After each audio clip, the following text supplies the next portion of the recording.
So today we're going to do something a little bit different. We're going to look at how to process your dialogue for video games, voiceovers, things like that. Keep in mind while we're watching this that this is going to be more focused on the overall process, not the specific plugins or recording techniques or things like that.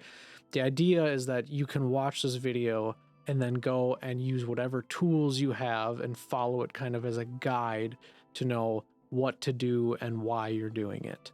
Now, essentially, we're going to think of this in 3 different phases or steps, okay? The first one is going to be cleaning it up. We're going to remove background noise, things like that. Second step is going to be applying an equalizer, which can, in some cases, do the same thing, but we'll get to that. And the last thing is going to be applying compression. First, we have our audio file here. Now, it's important to understand something called room tone. Essentially, this is the sound of the room. It's going to be the sound of the air conditioning, maybe there's traffic outside your window, things like that. So the idea is to remove that as much as we can. Now, if we look at our audio file here, we're going to hear that the most between our lines. There are a ton of different tools we can use to do this. In this scenario, we're going to be using an iZotope plugin called RX Dehum. One other thing I want to point out real quick is that in iZotope, there is actually a plugin called Dialogue Denoise. So just for the record, if you are using iZotope RX, you would want to use that plugin over this one. The reason I'm using this one is because it's a more generalized effect, and I feel like that will translate better for people that aren't using RX.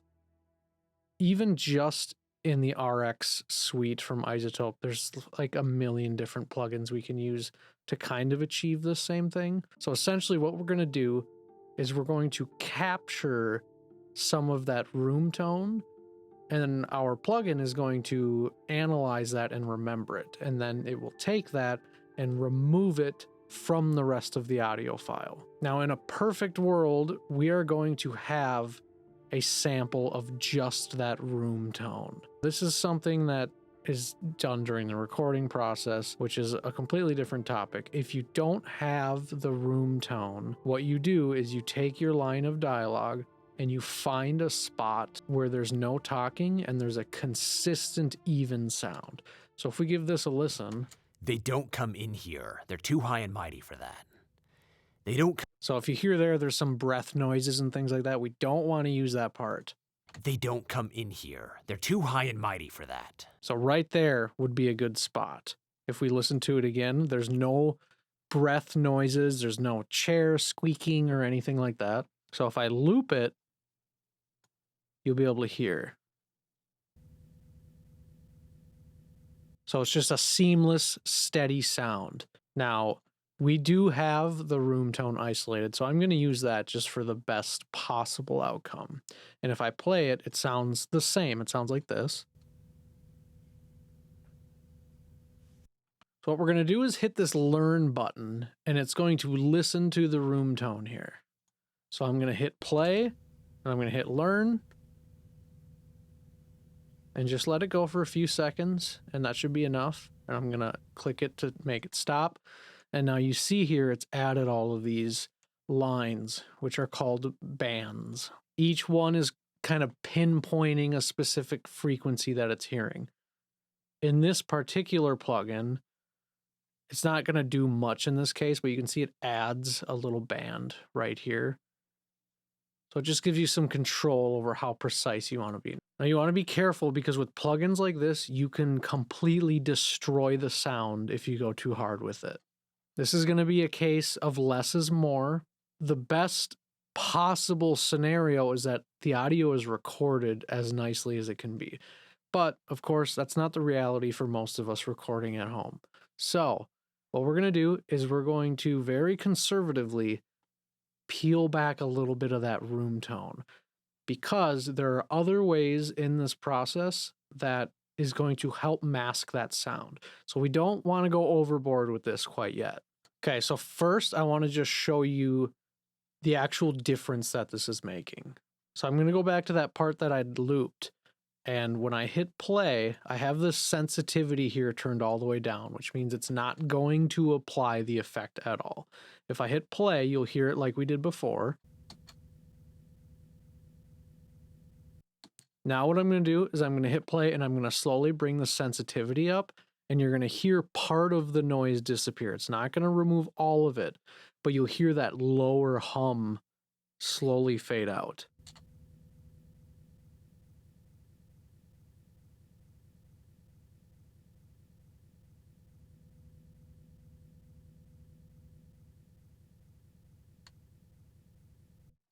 Now, if you notice, it's right about here where it goes away. So we're not going to bring this all the way. Like I said before, we want to be careful about preserving the original sound. And with some of these plugins, when you crank that up all the way and you think, oh, well, it's going to be more clean, it's going to sound even better. Well, sometimes, yeah, but generally speaking, don't do any more than you can hear. And even more importantly, is you want to do this when you're listening to the audio, not when it's just isolated like this. The reason I'm showing you this way is just to give you an idea of what's actually happening.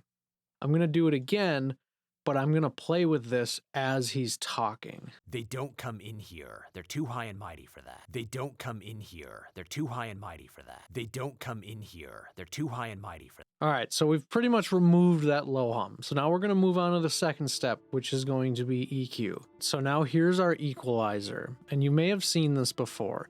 So if this looks super alien to you, I promise you have experienced a tool like this in your life. For example, in cars, you can play with the radio and adjust the sound, right? You can increase the bass, the treble, and like the mid. Or nowadays with digital radios, there will be presets for different genres and things like that. All that's doing is applying an equalizer. Now, if we look here, all the way on the left, this is where our low frequencies are going to be found. If we go all the way to the right, this is where the high frequencies are going to be found. Now, when I press play, you're going to see lines pop up, and that represents the distribution of where those frequencies are coming from. They don't come in here. They're too high and mighty for that. So you can see it gradually ramps up at the beginning because our voices don't go quite that low. Now what we can do is we can create something called a band. In this particular plugin, if I just click on it, I can move it like this. And if we look on the far right here, this is showing how many decibels we're decreasing or increasing that frequency by. Now, it's important to know that this can also be incredibly destructive, so you have to be careful with this. If I hit play, I'll show you just as an example how much damage you can do. They don't come in here. They're too high and mighty for that. They don't come in here. They're too high and mighty for that. They don't come in here. They're too high and mighty for that. So you can really shape the sound with this. In this scenario, what we're going to do is we're just going to touch the low end a little bit. We're just going to clean it up a little bit. And the reason is a lot of times room tone will have a rumble to it. So if we come back over to our room tone and I hit play, you're going to see a bump right here. And that's where a lot of that room tone is coming from. So we can see it's right about 120 hertz or so. Now this is where things get a little bit tricky. If you recall, his voice has a really nice, warm, low energy to it. And if we watch where that pops up, they don't come in here. It's right in that same spot. While there are no rules in this, a good rule of thumb is to go to about 80 hertz or so. And what I'm going to do is I'm just going to do a little low shelf here. Going to scoop out that bottom low end. Now, you might be wondering, well, what about the rumble here? Well, we'll take care of that in a little bit. So the next step, and the most important step, in my opinion, is the compressor. So we are going to compress these vocals. Now, if you've never used a compressor, it seems really overwhelming at first, but it's really simple. If I speak into this microphone at the same level, it's going to sound very even, but that's not how we speak naturally. Sometimes we talk really loud and we get excited and we back away from the microphone, and then the sounds change and get quieter. This is something called dynamic range. So it's the distance between the loudest part and the quietest part. And when we're talking, that happens a lot. So if we take a look at the audio file here, we can actually just see that happening. You can see right here, if I make this bigger, these are the loud parts, and then he gets quieter. And if we hit play, we can hear that. They don't come in here. It's pretty subtle. It's not like a drastic change, but when you're doing your dialogue, you want that upfront in your face radio sound. So now with the compressor, there's a few different knobs on there. And I know I said I'm not really going to go into different plugin types. This one's really important to understand the controls. And no matter what compressor you're using, if it's a stock compressor, you paid money for it, whatever it is, the controls are all more or less going to be the exact same. The point of this compressor is to take the highest peaks and bring them down so they're more even with the quieter parts.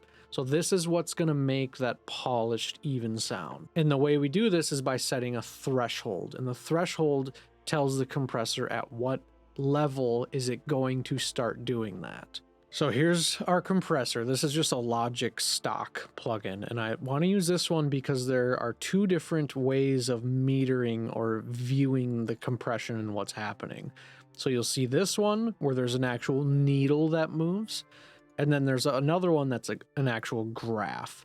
And right here's the threshold knob I was talking about. And if you look above that, it's kind of changing the shape. This is going to affect where this compression starts to happen. I'm going to slowly bring it down, and you're going to see on this graph, the audio is going to start dipping. And that's representing how much the audio is being reduced by. So if I hit play, They don't come in here. They're too high and mighty for that. So you can see our audio. That's our peaks, right? That's the loudness. You can see the quiet part in there. They don't come in here. They're too high and mighty for that. They don't come in here. They're too high and mighty for that. They don't come in here.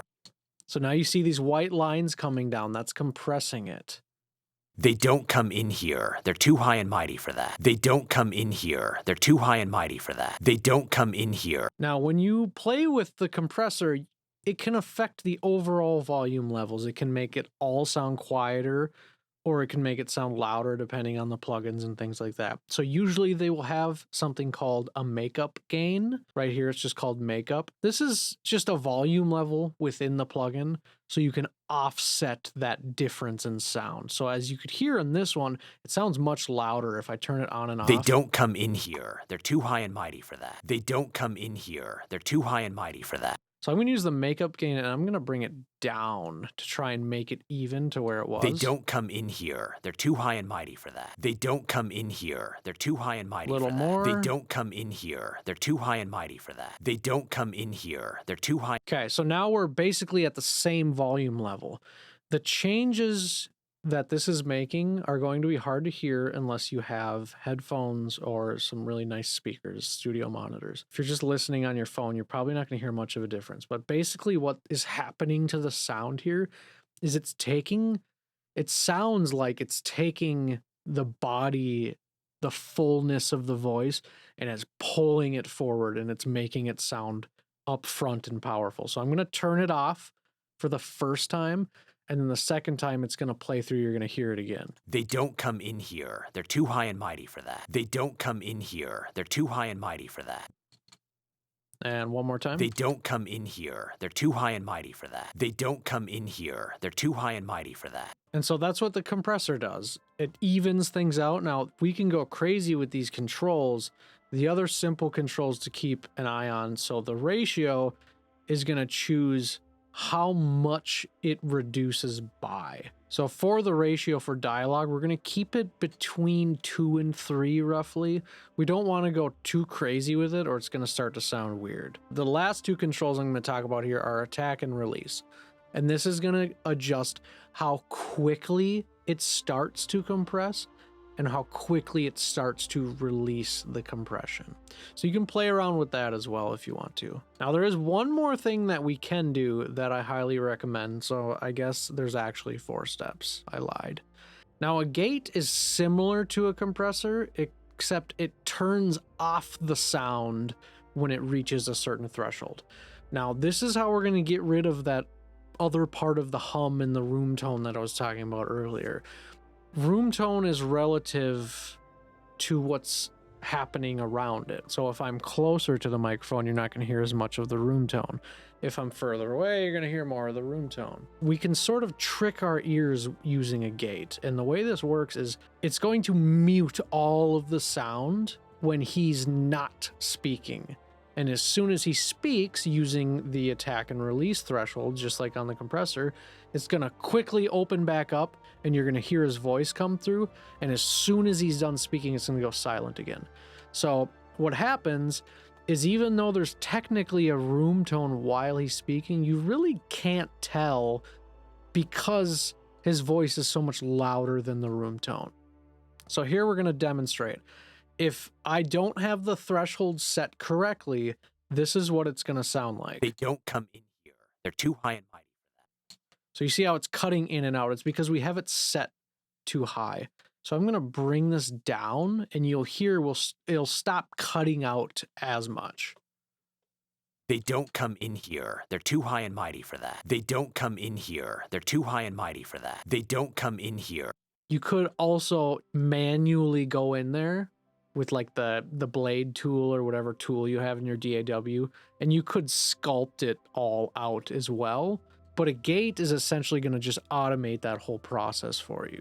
While we're doing the gate last in this process, you want to make sure that you take your gate and you place it before your compressor. We want the dynamic sound when we're using the gate because it's going to be easier for it to target those quiet room tones.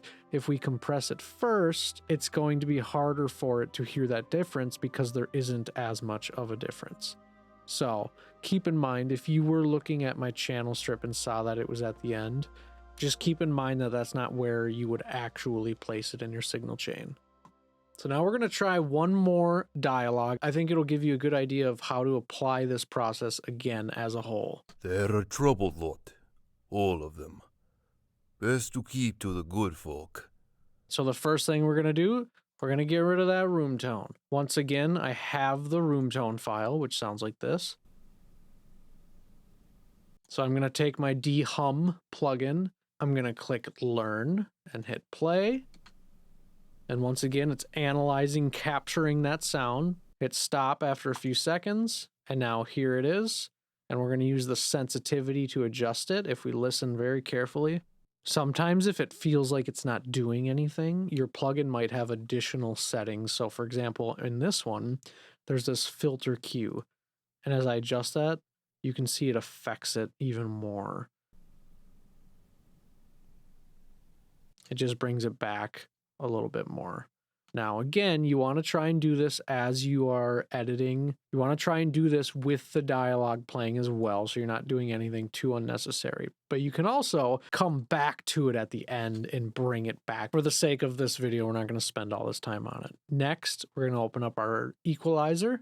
So here's another example with a different EQ plugin. I can activate the bands, and I'm just going to bring it up to around 80 again, roughly. They're a troubled lot, all of them. Best to keep to the good folk. Next, we're going to add our gate. So we've got our threshold here, and this is going to remove the sound again. So if I keep this off, you'll hear the little bit of silence between. Keep to the good folk. Between you and me, since those done. And now we're going to turn it back on. And to me, this right here is how you achieve that sound. It's with the gate. Listen to this now. Best to keep to the good folk. Between you and me, since those Dunmer settlers came, it's been nothing but troubled times and dramatics. Things used to be peaceful, quiet. People got on with themselves and their doings. And so now there's quite literally no sound between his sentences.